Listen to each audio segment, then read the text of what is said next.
In this video, I want to talk to you about the use of powers of attorney and what agents need to know when one of your clients is going to sign for another using a power of attorney.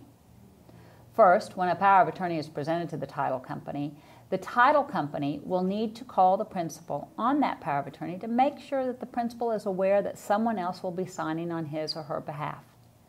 If the principal refuses, meaning they don't want that person to sign on their behalf, then we're going to honor the principal's request irrespective of whether the power of attorney was validly executed. If the principal doesn't want it used, then the principal will need to sign the required documents themselves.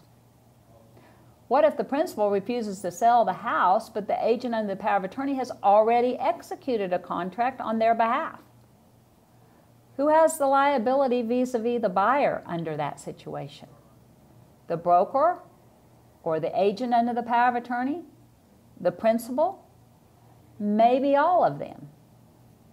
Now, if we're using a power of attorney, but the principal is no longer competent at the time the power of attorney is used, the title company is going to have to at least call someone to verify that the principal is still alive as of the closing date.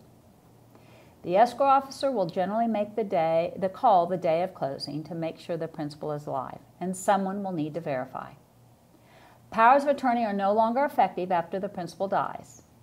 If the principal dies before closing, the title company is going to have to use another avenue to sell that property. We're going to have to obtain the signatures of the persons who have authority to sign on behalf of the estate, or the signatures of the heirs of the deceased.